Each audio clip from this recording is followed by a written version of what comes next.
Amen. We thank God for you. We bless his name. God is good and he's yet good to us. Jeremiah chapter number 29. Jeremiah chapter 29. I will be reading one verse. Jeremiah 29, verse number 11.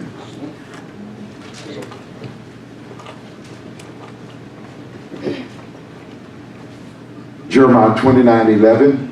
For I know the thoughts that I think toward you, said the Lord. Thoughts of peace and not of evil, to give you an expected end. For I know the plans I have for you, declares the Lord. Plans to prosper you, not to harm you. Plans to give you hope and a future. These are God's plans. I want to preach from the message titled, God has plans to bless you. God has plans to bless you. Under the old covenant, God made a promise to the seed of Abraham that he would bless them and bless everyone that would bless even the seed of Abraham. Amen. And through the seed of Abraham shall all nations be blessed. Amen. And so God makes that covenant, that contract, not only with Israel, but with other nations. He says, not only am I going to bless the seed of Abraham, but I'm going to bless everyone through the seed of Abraham. So what he did with Israel, he made up a contract, a covenant. He says, now if you obey my word, keep my commandments, if you do all my ordinances, he says, I set before you a blessing and a cursing. He says, now if you do what I say, he says, you're going to be blessed in the city, blessed in the field, blessed when you come and when you go. He says, now I'm going to put the blessing out there in the form of a contract, a covenant. And I'm going to ask you to sign it and agree with me. He says, and when you sign it and agree with what I have decreed, then I'm going to sign it and bless you. But then he comes to the New Testament and he says, I got a new contract, a new covenant. He says, I'm going to bless you. He says, I'm going to bless you spiritually. I'm going to bless you physically. The love I wish above all things that thou mayest be blessed, that thou mayest prosper, that thou mayest be in health, even as your soul prospers. He says, I'm going to bless you. He says, I'm going to write the contract, but this time, I'm going to sign it first. He says, I'm going to leave the contract on the table for you. He says, I'm going to put everything in the contract so that you can be blessed in this life and beyond this life. And he says, I'm going to sign it first. He says, I'm going to leave it and make it available to you. And so the only thing that's missing is your signature. There are so many blessings that God has put in place for people, but because they are so distracted, they are too busy, the blessing's still there. And so God wants to remind not only us, but people in general, I still have plans to bless you. You have passed the blessing. blessing and missed it. You were too distracted, but it's still on the table. Still there waiting for you. God has plans to bless you. Jeremiah writes a second book titled Lamentations. He says this: it is of the Lord's mercy that we are not consumed, because his compassions fail not. They are new or renewed every morning. Great is thy faithfulness. The Lord is my portion, he says, said my soul. Therefore will I hope in him. The Lord is good unto them that wait for him to be good, to the soul that seeketh him. It is good that a man should both hope and quietly wait for the salvation of the Lord. Now, what he's saying, although Israel had forsaken God, he writes in Lamentations that his mercies that God had provided, the mercies of God kept Israel from being consumed. You understand the reason why we made it to a point that God could save our souls. His mercies kept us from being consumed. We should have been consumed. We should have self-destructed. But the mercy of God kept you and I before he saved us. His mercy spared us and kept us from being consumed in and of ourselves. It was his compassion now that helped us when we brought things on ourselves, when we put us in situations that we were reaping what we had sown. God's compassion helped us through the punishment that we brought on ourselves. You know, when we put ourselves in a situation where we were getting what we deserved, God's compassion took us through those moments when we, hallelujah, put ourselves in a situation that we were suffering because we put ourselves in that situation. But his compassion took us through that. It's like a mother or a father knowing that they told the child not to do a thing, and the child did it anyway. But you didn't say, didn't I tell you not to do that? You're getting what you deserve. No, good parents would realize, I need to show some compassion now. They realize they shouldn't have done it. They shouldn't have got involved with the thing they told them to stay away from. And now that parent shows compassion, although the child put themselves in that situation. God is saying, my compassion helps you even when you got into it and put yourself in the situation. Then he says, not only was it his mercy that kept us from being consumed, not only was it his compassion that helped us through the punishment that we brought on ourselves, but then it was his faithfulness that renewed the mercy. It was his faithfulness that renewed the compassion.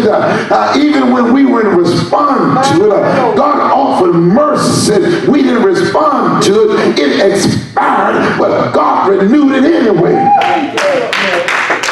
We walked past his mercy several times, but his faithfulness says renew it. We didn't realize it was his compassion that got us through that thing that we got ourselves in. We went back out and got in something else. So his faithfulness says, I'm going to renew his compassion to get you through the next thing that you go through or go through. Great is thy faithfulness, he says. So his faithfulness, somebody wrote a song that said he's the God of the second chance. They need to rewrite that song. Because for a lot of people, he's the God of the third chance, fourth chance, fifth, sixth, and it keeps on counting. Because his faithfulness renews his mercy and his compassion. Jeremiah says it was the Lord's portion. It was the Lord's purpose. It was what the Lord had provided that gave Israel hope. What God had given them would take them through what they had gotten themselves in. It was his goodness that they waited and they sought for. It was because of all these things, his mercy, his compassion, his faithfulness, renewing it over and over again, his goodness that they waited for, it helped them to have hope and hope beyond hope. We have to understand when it comes to being blessed of God, the true blessings of God has all to do with our souls being saved. I gave an illustration a couple of Sundays ago about the most important to a person if they're sick is being made whole again. Yes. Getting through the sickness. Yes. Don't tell me about something else. What I need now is to be delivered from what is causing me this affliction. What the most important thing to people now should be that their souls are going to be saved and delivered, because we're getting closer to the return of our Lord and Savior Jesus Christ. If a person is not truly saved, he or she is not blessed at all. If a person is not truly saved, I'm not talking about self-claimed salvation. But I'm talking about saved according to the word. Baptized in the name of Jesus, sins washed away, filled with God's Spirit, not just filled but being led by the Spirit. Yes. If a person is not truly saved, he or she is not blessed at all. Not being saved cancels out all natural blessings. It cancels your healing out if you're not saved. It cancels your miracles out because they're just temporary. It cancels what God provided for you. Cancels that out. You got a financial blessing, but your soul is not saved. It cancels that out too, because that's just temporary. You have to understand that these are extensions of God's spiritual blessings that saves our soul. We should never underestimate God's plan to bless us. I'm talking about to the blessing that our souls are saved. We should never minimize God's purpose to bless us in this way. We should not give up on God's purpose and his plan to bless us. God's blessings are according to his plan. God's plan to bless us is for his purpose, and it is in his designated place. I start off by saying so many people leave the contract on the table. God is so good. The blessing is on the table. People are too distracted to recognize it. People are too busy to respond to it. God has a blessing, but it is according to his purpose, and it's according to his designated place. We cannot be blessed of God according to our own plan. You can't come up with your own blessing plan. Neither can we bless ourselves. We have to trust God and follow him and be led by what his word instructs us to do. We cannot misuse God's plan to bless us and take it outside of the purpose and the designated place. See, when you're blessed, you have to be blessed according to the word of God. You cannot decide for yourself how you're going to be blessed. Not with God. Now, you can work hard and cause yourself to be in a situation situation where you have finances and you have financial favor because you've invested and you worked hard, but that's as far as it's going to go. But if you need a blessing that's never going to fade away, a blessing that's beyond this life, that can only come from God. And we got to be blessed that way according to God's purpose and God's plan. We cannot receive God's blessings just anywhere we choose and then claim anything that we want from God and call ourselves blessed. I want to be blessed like God says. I told you before, the way my schedule is in life right now, I leave Bruton and I come to Evergreen and I go back to Bruton and I go to Saraland, and primarily I'm going in these directions. I'm going to Evergreen, back to Bruton. I'm going to Saraland, back to Bruton. Now, some people try to say they need to relocate, they need to get in another place. But the thing about it is, this is about my soul being blessed. I'm not talking, it doesn't matter where I am. I just want to be blessed. If God says your blessing is to go to Bruton and come to Evergreen, go back and then go to Saraland, then I'm going to keep going that route until God gives a different direction. Some people try to get out, but God says you need to stay there and be blessed. Because whatever happens in this life, I want to be in a place that God is blessing me. I want to follow the plan to be blessed. Some people think they can go here if God's blessing is not there. Some people think if I just could get out of here and go somewhere else. But I want to be where God has designated for my soul to be blessed. God's plan to bless us is steadfast. It's not going to follow us. We got to follow it. It's unmovable. And so should we be the same way. God's blessing stays on a certain course in a certain path.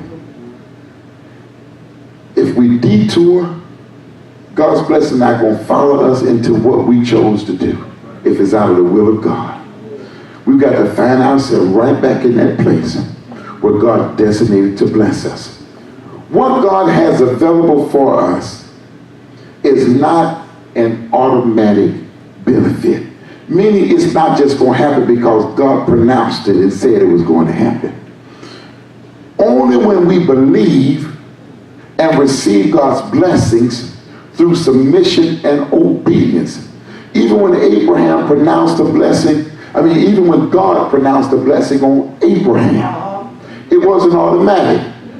It wasn't until he says, come from among your people and to the land that I'm going to show you. Now, he had to step out. He couldn't stay there in the land of his kindred folks and be blessed. God says, I'll come to a place where I'm going to show you. So it wasn't automatic. The blessing was available, but he had to respond by submitting himself to God. How shall we escape if we neglect so great salvation, which at first began to be spoken by the Lord and was confirmed unto us by them that heard him? You have to understand what's happening now. We are confirming God's plan to bless us when we read the word of God. When God revealed his word to us, it's a confirmation of his plan to bless us. How can we escape if we neglect, if we make light of God's blessing, if we have no regard for God's plan to bless us? It's not just going to automatically happen, but I got to get up. I got to do something. I got to respond. Now, here's the warning. Do not purpose to step away from church with the mindset that God still has a plan to bless you and you can just return to his blessing when you get ready. Don't play that trick. Don't purpose in your heart you're going to take a break and that you can come back. You take a break and your mind may leave you. You may not ever have a mind to seek the Lord again. This message is not a safety net. You know, just in case you understand safety net. No, your mind should be God's going to keep me and I'm never going back. I'm never stepping out of the body. I'm not going to mess up. You should even have an excuse in your heart and in your mind. You say, God saved me. He meant to keep me. If God's plan is to bless me, then it's not for me to be blessed one day and then I don't know what's going to happen the next. But his plan to bless me is for every day of my life. We must therefore seize this moment and be blessed by God as we seek his purpose and his plan for our lives. Keep showing up and asking God for direction. Keep showing up and confirming what God has done in your life. Every now and then I want God to shake up this house and confirm that he poured out his spirit. I don't want to just say I got it some years ago, but God confirmed the Holy Ghost. Confirm your presence in my life. But you understand, it does not automatically just happen. We have to put forth the effort. We have to respond. You cannot just sit back and claim it with your lips and do nothing else about it. You can't just sit back and say it's going to happen and you don't respond and take care of your responsibilities. If the righteous scarcely be saved, where shall the ungodly and a sinner appear? And I explained this verse before. Scarcely in this verse really means that you got to put forth much work. You got to put forth effort to be saved. A lazy person cannot be saved. You can't seek Jesus if you're lazy. You got to get up and come after the Lord. You got to seek him every day of your life. I understand we do not work to be saved, but because we are saved, we got to keep this thing fresh. God has a plan to bless us, but we got to do our part. So many people are just saying God is going to bless me, but what are you doing to be in a position that God will bless your soul? To be blessed by God's purpose and plan, there must be a response from us. There must be a willingness to repent, a willingness to forgive, a willingness to obey, a willingness to be faithful, a willingness to be disciplined. Whatever you need to do to get right with God, you need to do it. Whatever it is, whatever we need to do, you need to do it. God, what would you have me to do to be on the right path that my soul may be blessed? If I have to make an adjustment, I want to be blessed. If I have to make some changes, if I've got to correct some things, clean up some things, if I got to move over here, if I got to make a shift, if I got to stop, if I got to make some sacrifices, whatever I need to do, I want to be in God's plan to bless my soul. Don't get stuck in that rut. That's right. Thank you, Jesus. And just say, I'm going to do this anyway and still be blessed. God, if I need to make some changes, if I got to make some bold adjustments to my life, God, if I got to make some major sacrifices, then I want to be willing. I'm willing to do it. Thank you, Lord. Jeremiah writes a letter in the 29th chapter of Jeremiah. He writes it from Jerusalem. Now, this letter is to encourage the Jewish population that had been taken captive into Babylon. But then there was a remnant that was left in Jerusalem. So he writes this letter to encourage both sides, the remnant that's left in Jerusalem and also those that are captive there in Babylon. He wrote it to comfort them and to instruct them. He says, build. He says, plant. He says, marry. He says, have children. Even though they would be captive for 70 years in Babylon, God wanted Israel to keep on living. Yes, there are some things we got to go through and things we have to deal with.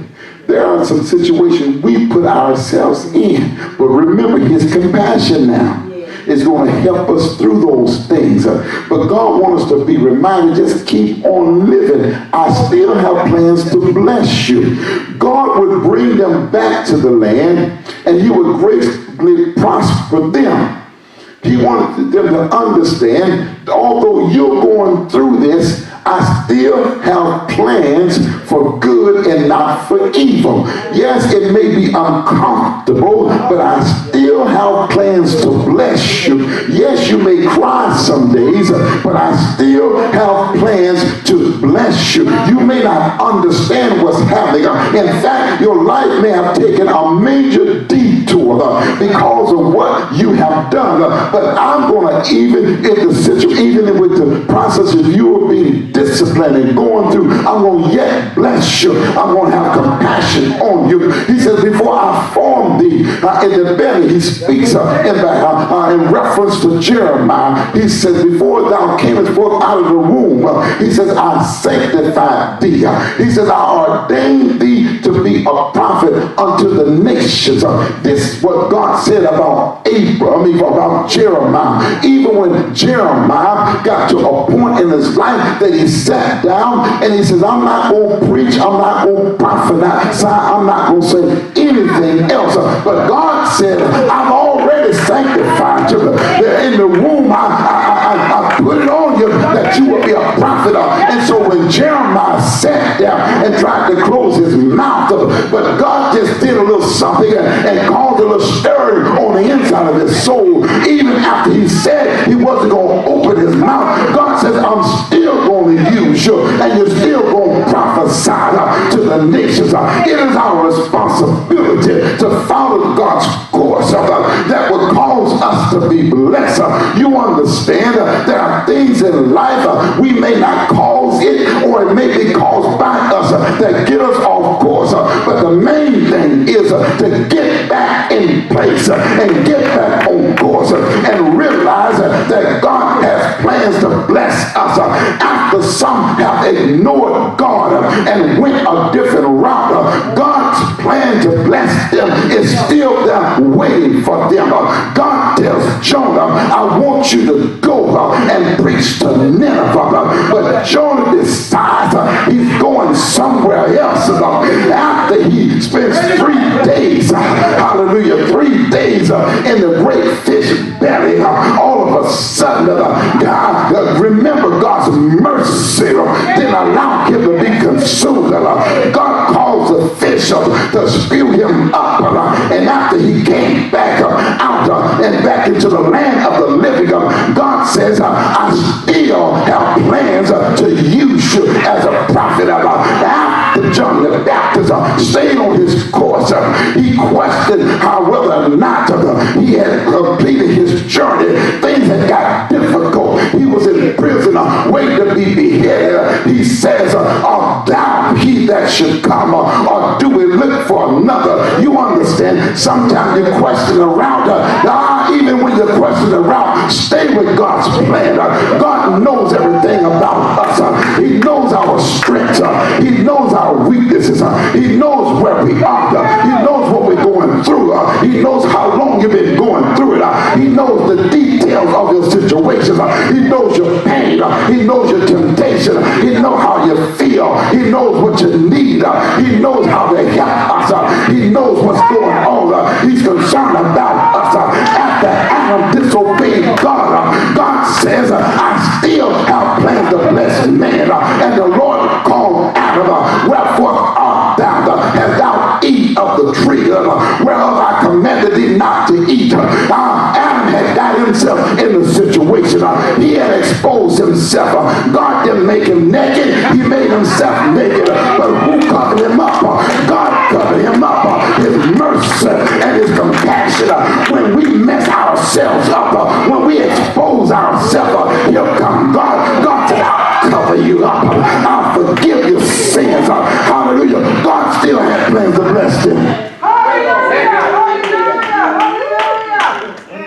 Adam and Eve put themselves in that situation. Yes, yes. Just naked. God didn't cause that. My Lord. But here comes God's compassion. Yes, Lord. Yes, Lord. Thank you. Skins. Coats made of skins. Covered them all up. Lord, thank you. After Abraham went away from God's plan, and he sided with Sarah, Lord, thank you. he produced Ishmael. He produced a nation that never should have been born. Right. After Sarah doubted God, after 25 years had passed, Abraham 100, Sarah 90. But God says, is there anything too hard for the Lord? God still had planned to bless them. They caused the postpone. That's right. Yeah. They're the one that added 15 and 10 years trying to come up with a plan. But God just sat there. God had Isaac sitting on the table waiting to be born. But they go on and got Ishmael. Shouldn't have been no Ishmael. Should have just been Isaac. But after you and I, sometimes we go in and get Ishmael and all that other stuff. Our Isaac is still on the table. God says, now come on, get your Isaac now. I still have plans to bless you. After Israel failed to believe God for the promised land, after 40 years of wandering in the wilderness, God says, come here, Joshua. I still want you to take him in. After rejection by his brothers, sold as a slave, falsely accused, spent time in prison, God still had plans to not only bless Joseph, but bless his brothers as well in the process. They meant it for evil. But God says, I meant it for good. After running for his life from King Saul, after he sinned with Bathsheba, God had already declared that David was a man after his own heart. God says, in so many words, I still have plans to bless you, David. After Peter rebuked Jesus, after Peter denied Jesus, not once but 3 times, after he swore he didn't know him, Jesus said, I prayed for you, that your faith failed not. God still blessed him. After all this, the Holy Ghost fell on Peter, and Peter stood up with all boldness on the day of Pentecost. After all this had happened, after Mary and Martha says it's too late, Jesus still said, Lazarus, come forth. After Thomas doubted his resurrection, he still showed up. After Paul persecuted the church, God says, I'm still going to use you. After the prodigal son left home and wasted all the money, his father said, you still can come back. After you've done what you've done, after you've been what you've been through, after your ups and after your downs, after your hurt, after your pain, been troubled on every side, yet not distressed. You've been perplexed, but not in despair. You've been persecuted, but not forsaken. Cast down, but not destroyed. God is saying to all of us today, after all that you've been through, I still have plans to bless you. Hallelujah. I still have plans to keep you, to save you. I still have a victory for you. I'm still going to bring it to pass. Just rest and stand still in me and see my salvation. I'm still going to do it. I'm still going to bless you. I'm still going to help you. I'm still going to strengthen you. I'm still going to take you through. I'm still going to bring you out. You're going to be blessed on the other side of this. I still have plans. Some people think because of what's happening, All right. there's no hope. But God said, see, the thing about God, he can stand a thing and turn it around like that. See, God, know what God's preparation is for him just to say it. You know how we have to prepare and prepare and prepare? God's preparation, he just said. While it's coming out of his mouth, it comes to pass. That's his preparation. Thanks be unto God, which giveth us the victory through our Lord Jesus Christ. Now notice that verse says, which giveth, means he continues to give it to us. Why does he continue to give us the victory? Because some of us lose it. So what does he do? His compassion says, I'm going to give it to you again. Some people lost the victory, gave in to whatever the thing was. But he giveth us the victory. He's so good to us. His compassion failed not. He comes in and he says, I gave you the victory. What happened to it? We lost it. But he gave us the victory again. After being challenged spiritually. After going through all these things. God says the contract is still on the table. With my signature. I'm going to bless you. And I'm going to keep you. And I'm going to prepare you. For I know the plans I have for you, declares the Lord. Plans to prosper you, not to harm you. Plans to give you hope and a future. These are the plans. And regardless of what has happened, my brothers and sisters, God wants us to be reminded. You may have been delayed. You may have been sidetracked. You know what I mean? Just slightly gotten off. But God says, I'm still going to give you the victory. I'm still going to make you a winner. You're still going to win. After it appears that it didn't seem like anything wonderful was going to happen. But all of a sudden, God deals with your mind and reminds you that God has made a promise to bless the seed of Abraham through the seed of Abraham. And that is for us to submit ourselves to Jesus continually. So wherever you are, make sure you get right back where you're supposed to be. And stay there. Do not minimize. Don't count yourself out. I tell the young people, God is going to bless you. Just stay faithful to him. If something happened in some way you got off, you get right back on. And stay right there. Because it doesn't matter what happened behind me. What matters is what's happening right now. I can't do nothing behind me. But what's happening right now? See, Israel was looking back. We should have. Jeremiah says, what's ahead of you are the blessings of God. And he said, God still has plans to bless you. God bless you today, church. And keep on living your life and looking forward to his return and being caught to meet him in the air. Anyone here desire to be saved is seeking the Lord.